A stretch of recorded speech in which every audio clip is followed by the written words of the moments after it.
es un sueño, ojalá que el que sueña, sueñe como las aves, sin los pies en el suelo, prendido en la cola del aire.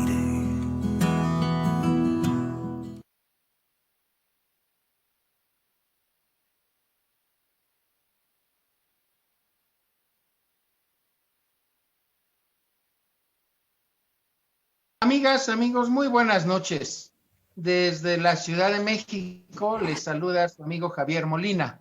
Esperando que se encuentren bien ahora que hay un repunte de esta pandemia, de este COVID-19, y esperando que se pueda pronto superar esta crisis. Contamos hoy nuevamente con la presencia de un teólogo, un filósofo y un defensor de los derechos humanos desde el pueblo del territorio boliviano, Alejandro Dausa. Y nos acompaña desde Chile nuestro compañero Pedro Gallardo, y esperando que en un momento a otro se conecte la compañera Patricia Barba. También quisiera pedirles y mandarles un saludo a los compañeros que, por desgracia, han sufrido una represión. Este es el caso, un día tras otro, el asesinato de compañeros en Colombia. En fin, ya hablaremos de ello. Sin embargo, hoy tenemos este programa, lo quisiéramos dedicar al pueblo de Venezuela. Y se me olvidaba, el compañero desde Venezuela, nuestro compañero Eliseo Mora, que al fin hoy nos va a hacer el favor de acompañar. Entonces, quisiera hoy darle las gracias a los tres y espero que Pati pronto, en un momento más, logre conectarse. Vamos a empezar por lo primero. Miren, el pueblo de Venezuela, ojo, yo mis comentarios siempre los hago a ras de piso. Quiero que sepan nuestros compañeros anfitriones vía Zoom, porque están en distintos lugares, uno en Chile, ya está Pati, qué bueno, uno en Chile, otro en Bolivia, otro en Venezuela, Eliseo, Pati, que ya desde Querétaro, en fin. Fíjense que aquí, cuando quieren hablar mal, bueno, los medios de comunicación en México nunca hablan bien de Venezuela, siempre hablan de una dictadura, siempre hablan, si quieren que sea como Venezuela, va bien. Incluso en un principio acusaban a eso, Andrés. De hecho, en estos momentos yo he estado colaborando con una radiodifusora en Perú y otra en Puerto Rico, porque ¿qué creen? Que, por ejemplo, en días pasados estuvieron acusando al gobierno mexicano y a Andrés de que le llamaron la atención la Organización Mundial de la Salud, que porque no está haciendo bien las cosas, etcétera. La derecha se organiza a nivel internacional.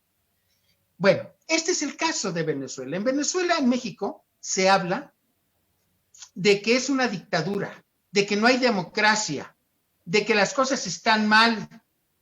Y hoy vamos a tratar de empezar una oleada de la lucha contra los medios neoliberales en nuestro país y donde sea necesario para aclarar que eso es mentira. Así que quisiera les mandé un cuestionario a los compañeros para que pudiéramos un poco atacar. Al compañero Pedro no se lo mandé, pero se lo sintetizo rápidamente.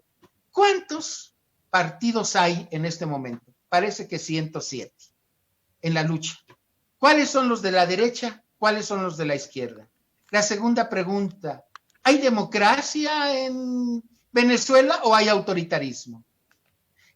Tercer pregunta, ¿qué están haciendo los partidos de la derecha? ¿Realmente quieren un beneficio para el pueblo o solo buscan, como en México y en algunas otras partes del mundo, sus intereses económicos? Para entregárselos, además, como lo hicieron los neoliberales en nuestro país, a los intereses extranjeros. El 60% del territorio mexicano ya estaba concesionado a mineras extranjeras. Y en 10 años sacaron más oro y plata de México que en los 300 años de colonialismo español.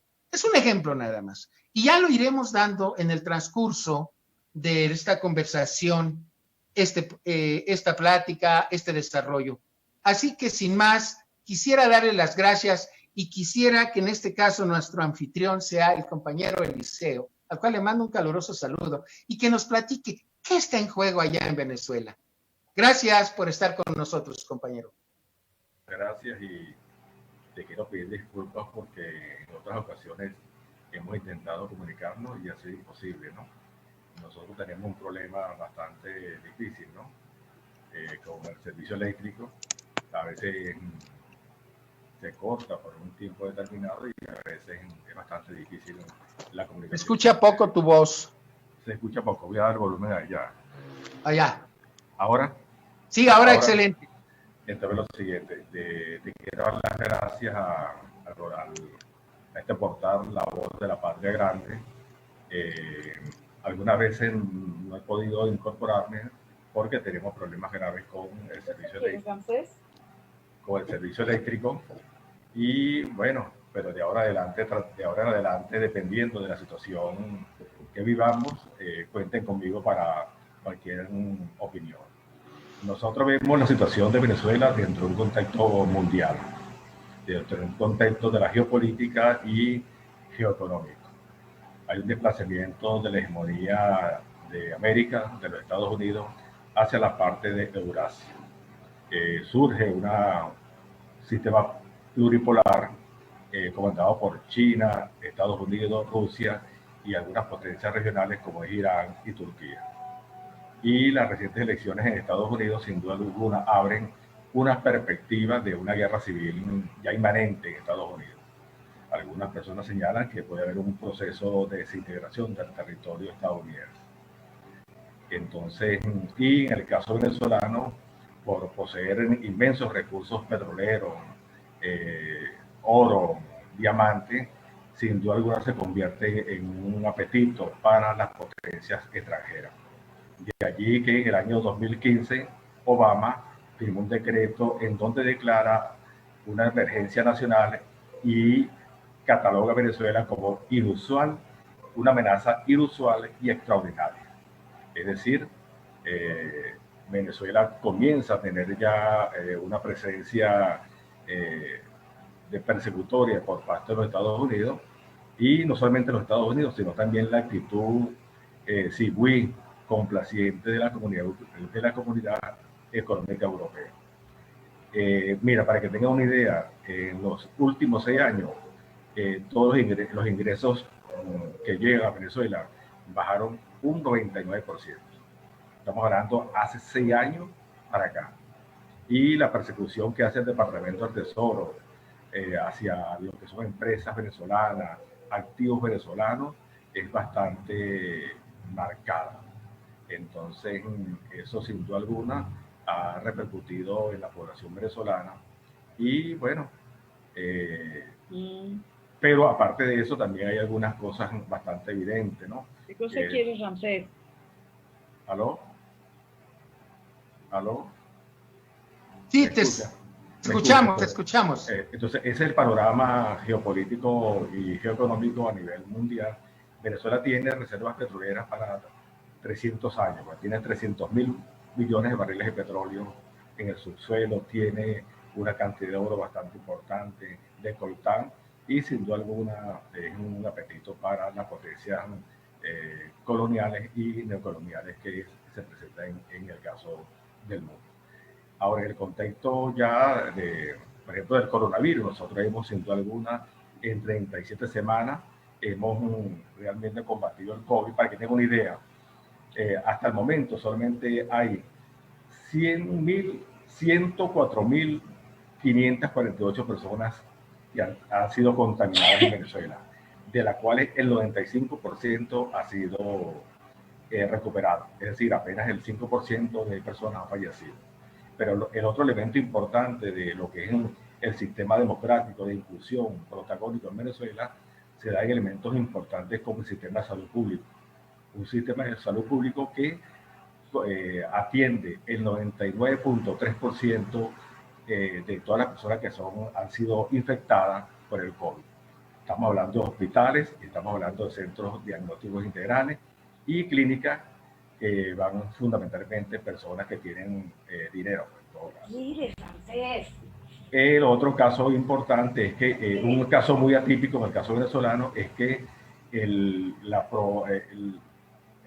la generación del COVID o la extensión del COVID no se debió a problemas internos, sino que se debió a los casos importados.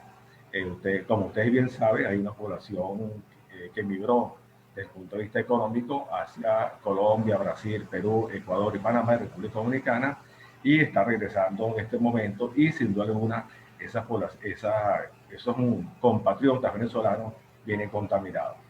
Entonces, ese es el panorama que tenemos nosotros a nivel geopolítico y a nivel interno que estamos atravesando. Bueno, esto sería inicialmente. Y el otro elemento importante es que algunos procesos de integración que se estaban dando en América Latina han sido desarticulados. El caso de UNASUR, bueno, pues como todos sabemos, fue desarticulado. Seguimos manteniendo vínculos con el ALBA, la Alianza Bolivariana para las Américas, y esperamos que en los próximos días, con ese nuevo rebrote de progresismo que se está dando en América Latina, con el triunfo de Andrés Manuel López Obrador, el caso de Alberto Fernández en Argentina y Luis Arce, sin duda alguna profundiza el proceso de integración a través de lo que es el CELAC. Ya, por ejemplo, el caso de Luis Arce ha señalado de que se debe fortalecer el CELAC, que es la Comunidad de Estados Latinoamericanos y Caribeños, para sin duda alguna presentarnos como un bloque ante las potencias extranjeras o los bloques que se están formando a nivel internacional. Ese es el panorama que tenemos. Ahora, las elecciones están previstas para el día 6 de diciembre, es decir, este domingo, a partir de las 6 de la mañana hasta las 6 de la tarde, asistiremos a un proceso electoral. Un proceso electoral en donde participarán aproximadamente 21, o sea, tienen derecho a votar 21 millones de personas. Y el otro elemento importante de este sistema electoral es que es totalmente automatizado. Aparte de ser automatizado, se generan o se están produciendo un conjunto de simulacros antes de las elecciones para que las personas se vayan familiarizando con el proceso electoral o la máquina de votación. Tenemos 14.221 centros de votación, y el otro elemento importante de la participación venezolana es que para que la máquina pueda abrir, la persona tiene que estampar su huella digital para que la máquina pueda abrir. Y entonces eso nos garantiza que haya un elector y un voto. Es decir, no existe manera de que otra persona pueda votar por otra persona. Y en este momento tenemos 27 veedores internacionales. Nosotros no los llamamos observadores, nosotros los llamamos veedores o invitados. Entonces, estos veedores internacionales llegan aproximadamente a 27. Tenemos a Rusia, tenemos a China, tenemos a Cuba, tenemos a Nicaragua, tenemos a México, y en total son 27 organizaciones que nos estarán acompañando como invitados para esta fiesta electoral prevista para el 6 de diciembre de este año. El otro evento también bastante interesante es que van a participar 103 organizaciones políticas, de los cuales el 90% son partidos nacionales y apenas el 10% partidos regionales.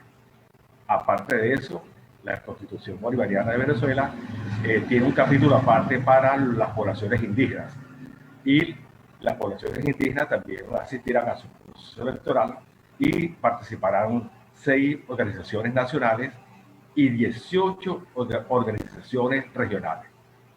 Y están postulados para estas elecciones 14.500 personas. Las personas que salgan electas tomarán posesión el 5 de enero del año 2021. Existen 3 modalidades para elegir los candidatos.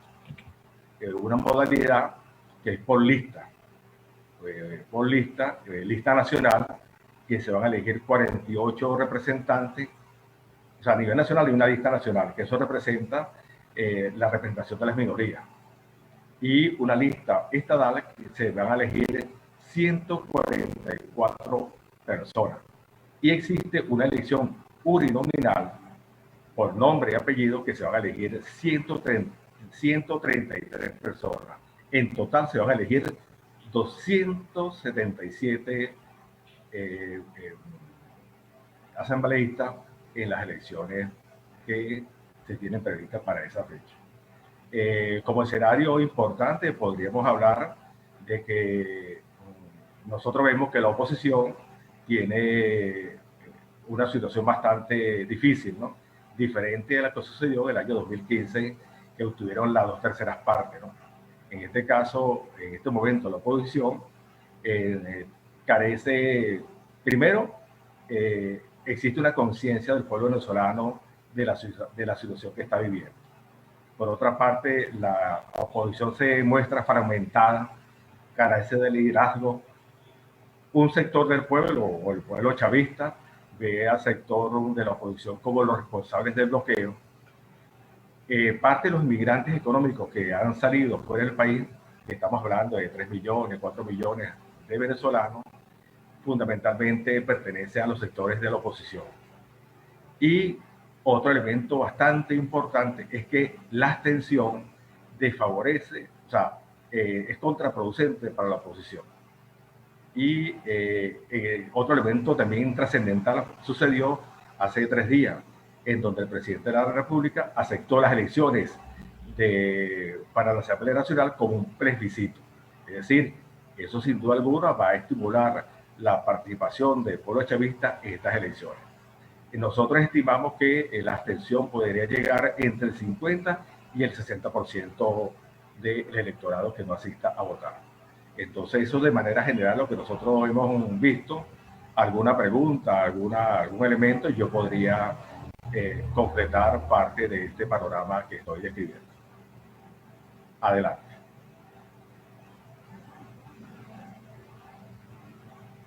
Sí, lo haremos con mucho gusto. En una segunda intervención. Te agradezco mucho, compañero Eliseo, la posibilidad de que nos has empezado a aclarar un poco el panorama.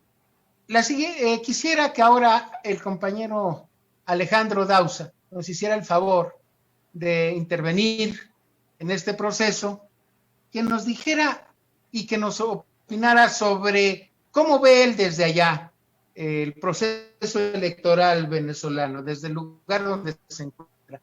Alejandro, si nos escuchas, desconecta tu micrófono y danos tu opinión. Muchas gracias. Claro, Javier, con mucho gusto, y también agradecer al compañero Eliseo, ¿no?, por este panorama que ha dado, sintético, pero muy claro, muy contundente.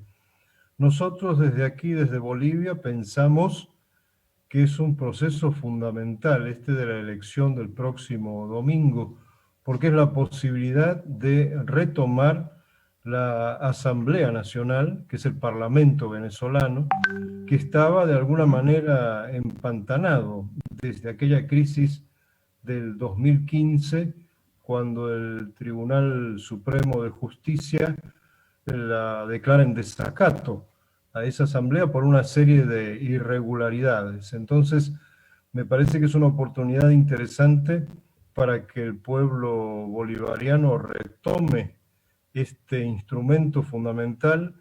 Mencionaba Eliseo, y quiero subrayar que se aumenta la cantidad de asambleístas, pasan a ser 277 para una mayor y mejor representación geográfica y poblacional.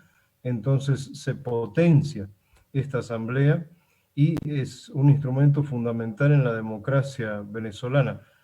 Para nadie es un secreto que Venezuela vive una situación muy crítica. Esto es provocado por el imperialismo norteamericano.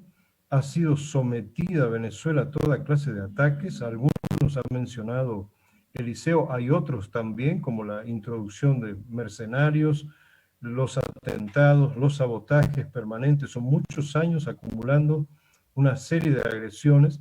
Incluso se barajó la posibilidad de un ataque en estos últimos días por parte de Estados Unidos o algún grupo mercenario para sacar un poco las castañas del fuego a Donald Trump y tratar él de salvar su presidencia. De alguna forma, por lo menos hasta el momento no ha habido nada, ojalá no suceda, porque sería dramático, pero tenemos que ser conscientes que Venezuela ha sido sometida a una serie de ataques. Yo creo que Cuba en nuestro hemisferio es el otro único país que ha sido sometido a tantos ataques constantes, sistemáticos, permanentes, con el objetivo de destruir una nación.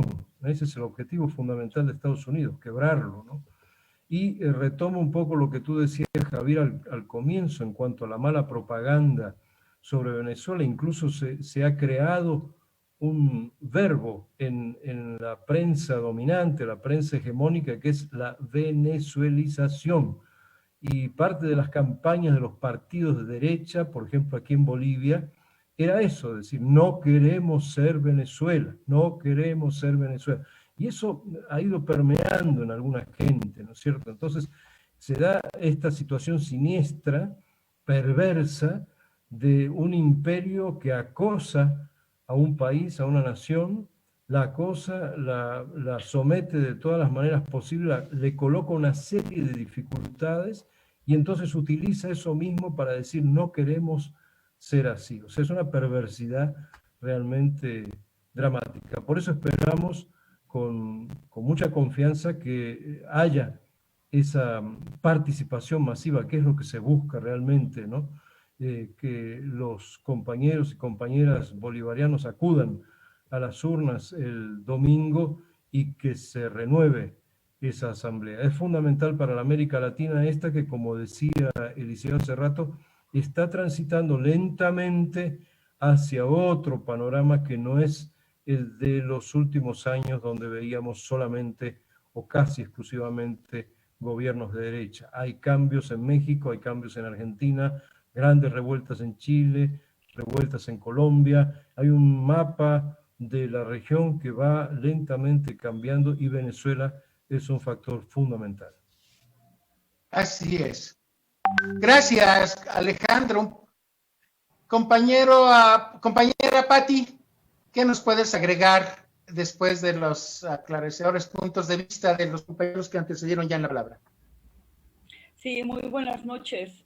Saludo con mucho afecto a mi querido Eliseo, a quien tendré mañana también en mi programa, porque como lo decía Alejandro y como lo sabemos muchos, el proceso venezolano es de una importancia fundamental para toda América Latina, para toda la América y si me preguntan, para el resto del mundo, porque desde que el presidente Chávez cambió la faz de Venezuela, no solamente en términos económicos, en el rescate de millones de venezolanos que vivían en la indigencia prácticamente, con un despojo bárbaro, sino en términos de colocar a Venezuela como un jugador central, un jugador importantísimo en el panorama de América Latina, de América, del continente.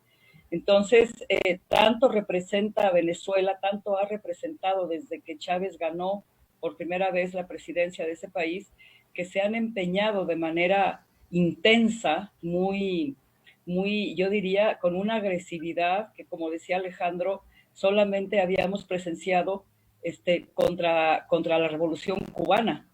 Entonces, aquí es importante resaltar dos cosas. Uno, que desde el año 2000, que el presidente asume, digamos que está en la presidencia, él retoma un reclamo de muchos años sobre el Esequibo, porque el Esequibo es fundamental para Venezuela. Tiene unos yacimientos de petróleo, oro y metal de coltán inmensos, y eso hacen de Venezuela un botín al que le quiere clavar y le ha querido clavar las uñas desde siempre el imperio norteamericano. Se mezcla otra circunstancia, que están ahorita compitiendo a ver quién es más agresivo contra Venezuela y sobre todo porque está en juego la presidencia de los Estados Unidos. Entonces, si es el control de la asamblea o que la asamblea empiece a caminar en paralelo con el gobierno bolivariano de Nicolás Maduro es absolutamente fundamental. Y aquí hay una preocupación, Eliseo, algo que pues que sí nos tiene que preocupar, y es el nivel de abstencionismo, aunque afecte a la derecha, sí me hace preguntarme qué está sucediendo, por qué la gente en un 50% pierde el interés en un proceso que es fundamental. Ellos tienen, yo me imagino que la propaganda mediática ha sido tan salvaje, tan distorsionada, tan intensa, que a lo mejor un sector del pueblo venezolano ha perdido la dimensión de lo que ellos representan para América Latina y para América, para el continente. Y si han perdido la noción de lo que representa el proceso venezolano, no sé de qué manera desde afuera los medios alternativos, los que le damos la importancia que se le debe dar a esta recuperación de la Asamblea Nacional, podríamos hacer algo porque ese pueblo que no muestra interés en esta elección tan importante, pudiera decir, mira, esta es la dimensión, esta es la gran importancia que tiene lo que va a suceder este domingo para el continente y tal vez para el resto del mundo. Entonces, estos son los puntos que ahorita sí quería resaltar, y sobre todo, nada más para terminar esta intervención, porque somos varios aquí, decir que el imperio norteamericano, prácticamente desde que se formó ese país, desde que esas 13 colonias se independizaron del imperio inglés, han tenido la convicción de que ellos tienen el derecho de poseer todo lo que existe en este lado del mundo, en este continente. Desde 1899, que hubo un proceso de arbitraje sobre la posesión del Esequibo, hicieron trampa, mandaron a 2 representantes a los que presionaron para decir que el Esequibo le pertenecía a la Guyana, que antes era francesa, después fue inglesa, y ahora dizque independiente, pero que tiene detrás al Reino Unido y a los Estados Unidos. Desde entonces están con eso, y el presidente le puso mucho énfasis al rescate del Esequibo, y eso de veras hay que poner el ojo ahí, porque todo lo que han hecho contra Venezuela se divide en dos aspectos, el económico y el político, y lo quieren destruir. Gracias, Pati, tienes toda la razón. Amigo Pedro, ¿estás por ahí? Ya no te veo. Gracias. Interesante la exponencia del compañero Alejandro, Eliseo, de la compañera Pati. Muy ilustrativo cada intervención. Yo quisiera decir una cosa importante. El presidente Chávez fue el primer presidente después de la caída del muro de Berlín que se atrevió a nivel mundial a hablar de socialismo. Cuando nadie quería hablar de socialismo, tuvo la valentía de plantear el tema de hablar del socialismo, un socialismo del siglo XXI. Y lo otro que quisiera decir también, que los sistemas democráticos son tan variados, tan diversos, pero son 2 elementos interesantes que lo hacen ser diferente en cuanto al concepto de democracia. La democracia participativa, la democracia directa, protagónica, como la que tiene Venezuela, como la que va a comenzar de nuevo a fomentar el socialismo del MAS en Bolivia, en Cuba también, no cabe duda, y la otra es la democracia representativa, la democracia burguesa, la democracia de los empresarios, esa democracia condicionada para los grandes intereses, para los intereses imperiales también, y donde las Fuerzas Armadas se tienen que someter a las directrices de esa democracia representativa, a los intereses, a la defensa de los grandes intereses empresariales y imperialistas. Lo que ha llevado a un sistema a hablar cuando hablamos de democracia, el sentido común de la gente que se niega a participar en estos procesos profundos, es una democracia que ha sido muy manoseada en su concepto. La gente de izquierda, los líderes de izquierda, dignifican el concepto de la política. Lo engrandecen la participación política y la política como una ciencia. A diferencia de los sectores burgueses que desprestigian, manosean la política y la degradan, ¿no? Por eso no debe llamar la atención cuando el pueblo a veces sufre mucha confusión en este tema de lo que es democracia o política. A mí me gustaría consultarle al compañero Eliseo que me explicara bien ese mecanismo de votación. ¿Por qué dice que es tan eficiente?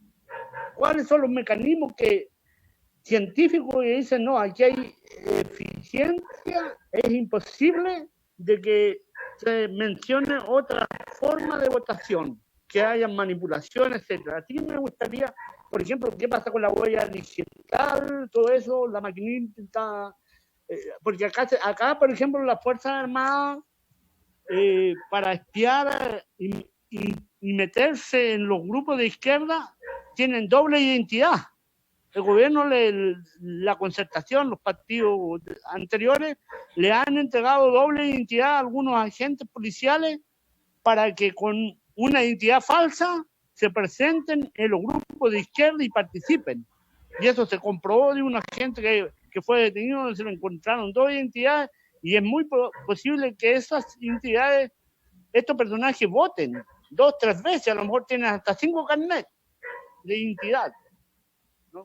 Por un tema de espionaje y todo eso. Entonces, allá en Venezuela, me imagino, el tema de la huella digital electrónica acusa inmediatamente que ya votaste, no sé. Eso sería importante. Y lo otro, ver el tema de cuál es el porcentaje de la gente que vota con respecto a la abstención, si esa ha ido aumentando o no. Eso me gustaría que se aclarara un poquito. Y la participación del pueblo, ¿no? O sea, serían 3 preguntas. Que se aclare el tema del mecanismo de votación, porque se dice que no se puede cuestionar el tema de la participación en cuanto a porcentaje. Y se me olvidó lo otro, pero sería eso más o menos el tema. Gracias, Pedro. Oye, pues ya viste, Eliseo, que eres muy solicitado. Porque es importante. Nada más déjame hacer un par de acotaciones. La primera, Venezuela, tengo la impresión de que está haciendo su esfuerzo, a pesar de todos los ataques de la derecha y externos, para que sea un ejemplo de participación democrática. Abre las coberturas y bueno, creo que incluso ha hecho hasta ensayos del proceso electoral en unas semanas anteriores. Por otro lado, quiero decirles que Venezuela no se escapa del control externo por parte de los Estados Unidos. Ellos tuvieron su propio Porfirio Díaz con otro nombre. Ellos han tratado, la derecha, de atacar al presidente Maduro, el cual falleció en marzo, si no mal recuerdo, del 2013. Y que además hay la seria sospecha de que en un momento determinado lo envenenaron, lo atacaron, lo enfermaron, como a varios presidentes de ese periodo que eran progresistas por América Latina. Pero que además hubo intentos de golpe de Estado. Por ejemplo, en 1992 hubo 2, uno incluso hecho por un señor que se llamó Hugo Chávez y que a la postre salió como el mejor presidente que ha tenido Venezuela en muchas décadas. Esa es mi impresión, conociendo poco de la historia venezolana. En fin, quisiera también entonces agregar un par de preguntas al compañero Eliseo.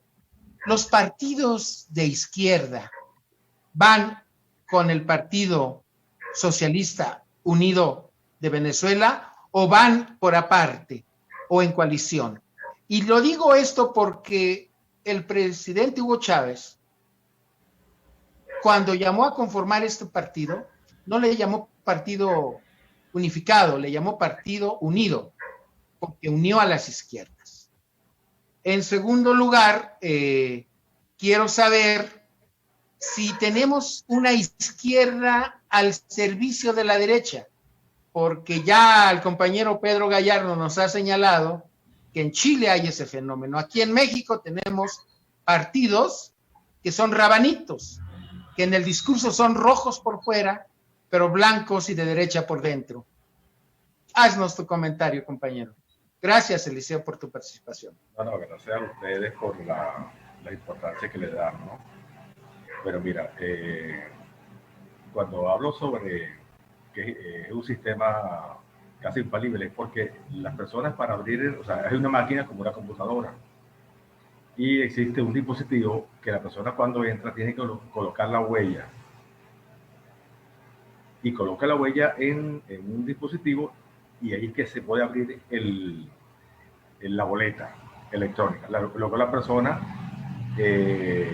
coloca, señala el lugar, el partido por que va a votar y se cierra.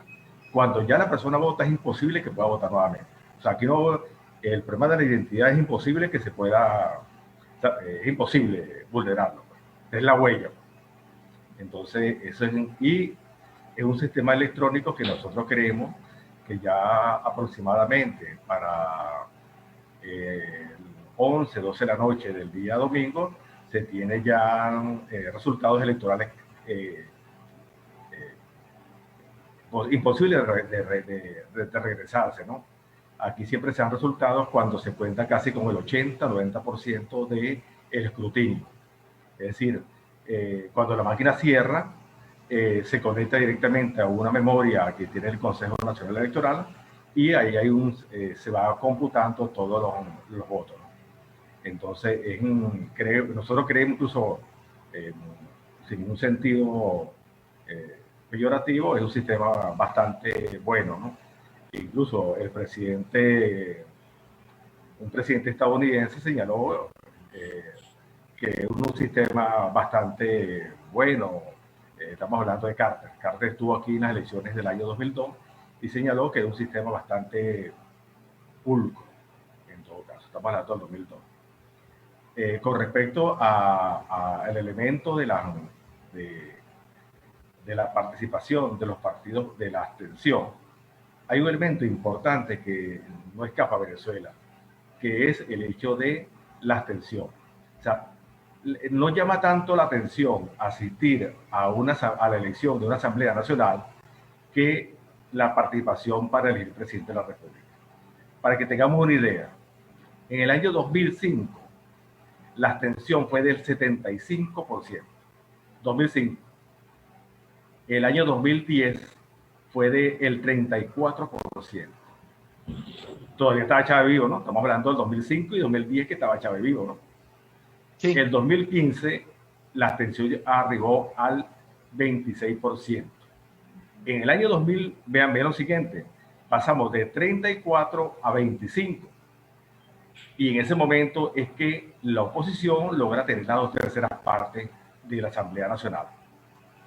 En las últimas elecciones para elegir la Asamblea Nacional Constituyente, que fue una instancia paralela para llevar la paz y detener las acciones de la Asamblea Nacional Golpista, la abstención fue del 58%. Es decir, que estamos hablando de una abstención aproximadamente de un 48% desde el año 2005 al año 2017, tomando en cuenta la Asamblea Nacional. Entonces, con respecto a la participación democrática, es bastante importante, porque sin duda alguna la gente ha venido participando y son los sectores más desfavorecidos, los sectores del pueblo, donde existe una mayor sincronía, identificación con el proceso bolivariano. Y son esos sectores los que más, a pesar que son los sectores que más sufren o más sufrimos el bloqueo, son los sectores que están más identificados con la revolución. No así los sectores de la clase media que, como sabemos nosotros, se mueven con un balance. El otro elemento importante en Venezuela es que no existe la posibilidad de un golpe de Estado. No existe. En primer lugar, porque Chávez y Maduro hicieron un trabajo bastante importante dentro de las Fuerzas Armadas.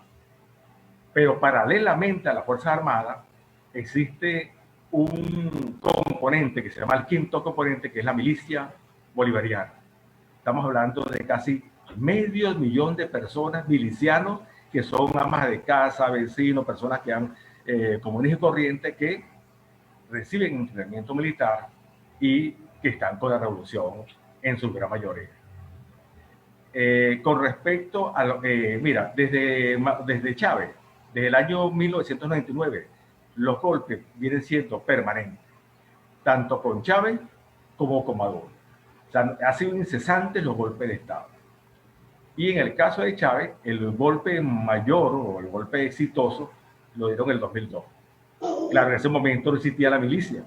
En ese tiempo Chávez había dejado parte de lo que eran los generales que estaban de la Cuarta República. Y eso sin duda alguna contribuyó al golpe de Estado. Entonces, y esto no quiere decir que haya todavía remanente dentro de la Fuerza Armada en contra de la revolución bolivariana. Pero mayoritariamente, tanto la milicia como la Fuerza Armada está con el proceso revolucionario. Los golpes de Estado van a seguir manteniéndose, porque nosotros creemos que gran parte, ya la oposición en Venezuela no tiene fuerza, ni para movilizar, ni para el golpe de Estado. Solamente están contando con la posibilidad de una invasión, con la posibilidad de implementar el TIAR, con la posibilidad de que tanto Brasil como Colombia invadan el territorio venezolano. Pero no existe posibilidades alguna de que triunfe una invasión en el caso venezolano. Porque, bueno, se cuenta con el armamento suficiente, con las suficientes herramientas de la defensa para tener cualquier tipo de invasión en el caso venezolano. Hablando sobre los partidos de izquierda, el chavismo se agrupa en lo que se llama el polo patriótico. Estamos hablando de aproximadamente 16 partidos que agrupan el polo patriótico, que asiste esta vez a las elecciones de Asamblea Nacional, respaldando al proceso bolivariano. En este momento existe vamos a llamar una diferencia, yo creo que desde el punto de vista electoral, con el Partido Comunista de Venezuela. El Partido Comunista de Venezuela sacó plancha aparte y ha venido agrupando un conjunto de descontento de la ultraizquierda para asistir a estas elecciones. Su campaña fundamentalmente es en contra del gobierno de Maduro y no así en contra de lo que han sido las medidas económicas, persecutorias que hacen sobre Venezuela. A pesar de eso, yo creo que pasadas las elecciones podría haber un encuentro nuevamente con esos sectores de la izquierda, que yo creo que esta diferencia ha sido de carácter electoral, fundamentalmente. El otro elemento importante que hablaba Patricia es sobre el Esequibo. Realmente es un territorio que fue despojado en el año 1890 aproximadamente, y que Venezuela ha venido con Chávez tratando, incluso Chávez modificó la política exterior venezolana y dijo: vamos a lo siguiente, vamos a tratar de explotar comúnmente ese territorio para que beneficie tanto a la gente de la República Cooperativa de Guyana como al territorio venezolano. Pero con la desaparición física de Chávez llegó algunos presidentes en Guyana que sin duda alguna se han alineado con esta política de derecha que viene siendo o era preponderante hasta hace muy poco en América Latina. Mira, nosotros no tenemos ninguna esperanza en que el Partido Republicano y el Partido Demócrata son diferentes. Creemos que es una política exterior definida en contra de Venezuela. O sea, no abrigamos ninguna esperanza con respecto a eso. Nosotros lo que aspiramos a hacer un viraje un poco es para seguir profundizando nuestras relaciones diplomáticas, comerciales, convenios cambiarios, convenios comerciales con lo que viene siendo Eurasia. Porque también tenemos bloqueada la posibilidad de tener comercio o vinculaciones con la Comunidad Económica Europea. Es decir, y en el caso de América Latina, solamente estamos esperando este rebrote de progresismo en América Latina para ver si hay una recomposición y nosotros podamos vincularnos a la región latinoamericana, porque realmente hasta hace muy poco, por ejemplo, bueno, la actitud del Grupo de Lima era era llamando abiertamente a una invasión en el caso venezolano. La actitud de Almagro en la OEA ha sido, bueno, triste, lamentable en contra de Venezuela. Y creemos que eso no va a cambiar. Solamente podría cambiar el panorama de acercamiento de Venezuela con América Latina con el arribo de nuevos mandatarios a la presidencia. Estamos hablando, el próximo año vienen elecciones en Ecuador, el plebiscito que va a hacer en Chile es para nosotros importante. Los movimientos que se están dando en el caso de Perú fortalece, sin duda alguna, abre esperanza en el caso venezolano. Ahora, ve lo siguiente. La campaña que se hace de Venezuela en el exterior no es, o sea, estamos viviendo una situación difícil, pero no de pobreza y comer en la basura, sino que se hace una campaña para desprestigiar a la revolución bolivariana y a Venezuela para que la gente de otros países no siga el ejemplo de Venezuela. Mira, yo te puedo garantizar mira, aquí la gente, hemos tenido, yo milito desde la izquierda de los 15 años, una capacidad organizativa nunca antevista en la historia venezolana. O sea, tenemos una capacidad de organización de manzana por manzana. Tenemos un programa que se llama el Plan de la Patria, el gobierno hoy en día tiene cuantificado aproximadamente 6 millones de personas que se le entrega una bolsa de comida mensualmente. Claro, el bloqueo sin duda alguna perjudica. Hasta hace muy poco, gran parte de los productos venían de México, venían de Colombia, venían de Brasil, e incluso en el caso de México, muchas empresas fueron llamadas por el Departamento del Tesoro para que no siguieran abasteciendo productos del caso venezolano. Pero aún así, a pesar que estamos sufriendo una hiperinflación, tenemos lo que se llaman los bonos que viene siendo una ayuda para un poco calmar la situación de hiperinflación que sufre Venezuela. La otra cosa, mira, hay una persona que es para nosotros funesta, que es Helio Abra. Helio Abra es un fascista, un narcotraficante que tiene sus antecedentes en Nicaragua, cuando intercambiaba droga para tratar de invadir también a Irán. Y esta persona ha sido una de las principales figuras que igual que Pompeo, que han influido para que Trump tomara medidas bastante drásticas con Venezuela. El presidente de la República, Nicolás Maduro, señalaba el día de ayer que hubo 2 ocasiones en donde Trump le solicitó reunirse con Maduro, pero esta figura, tanto Pompeo como Abraham, influyeron para que no se reuniera entre Maduro y Trump. Ahora, nosotros no abrigamos ninguna esperanza, como lo señalé anteriormente, con la llegada del nuevo mandatario del Partido Demócrata, porque creemos que es una política de los partidos contra Venezuela. Gracias, Eliseo. Perdón que te interrumpa, la producción me ha dado un mensaje de que solo tenemos 1 minuto.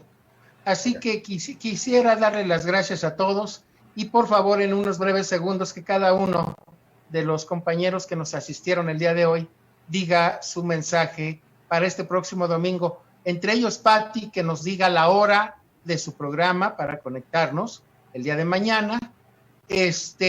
Y yo voy a hacer todo lo posible por hacer una transmisión en vivo el próximo domingo a partir de las 8 de la noche, hora de México, 10 hora de Venezuela, y los que quieran participar de los presentes están no invitados, están convocados, por favor. Entonces, unos segundos. Alejandro, perdón, ¿qué nos puedes y con qué te puedes despedir? Mira, agradeciendo la participación en este programa, tanto a Pedro, Patricia, a ti, Javier, y muy particularmente a Eliseo, que nos ha ilustrado con mucha claridad sobre una serie de aspectos que son fundamentales. Y desear a la revolución bolivariana lo mejor este domingo. Estamos con ellos, nuestro corazón está con ellos, sobre todo desde este país que lleva el nombre de Bolívar también, ¿no es cierto? Y en este aniversario 200 del encuentro de Bolívar con el general español Morillo, que lo puso a la misma altura. O sea, hay la posibilidad desde América Latina de ponernos a la misma altura de cualquier país del mundo. Muchas gracias. Gracias. Pati. Sí, pues con los mejores deseos, porque se concrete la Asamblea Nacional que camine en paralelo con el gobierno bolivariano, porque es del interés no nada más de Venezuela, es del interés de todo el continente y, repito, del resto del mundo. Lo que pasa en Venezuela nos impacta a todos. Por Así eso es. tenemos que estar pendientes. Pedro. Gracias, un gran saludo para el pueblo de Venezuela. Adelante con toda la fuerza de la historia y que ojalá los representantes sean los mejores, los más grandes guías revolucionarias para el pueblo de Venezuela. Gracias, compañeros. Gracias a ustedes, amigas, amigos, les damos las gracias por acompañarnos. Regálenos un like para que estos programas se difundan cada vez más grande, para que ayudemos a formar conciencia en nuestro país. Les mando un saludo a mis compañeros de izquierda que en esta semana me hicieron algunos comentarios diciendo, ¿por qué no hablamos de México y sí de Venezuela, sí de otros países? Porque como ya lo dijo Pati, lo que pase allá, tarde o temprano nos repercute aquí. Los norteamericanos aplican las políticas no para un país, sino para toda América Latina. Buenas noches a todos, hasta siempre. Gracias. Hasta luego. Luego.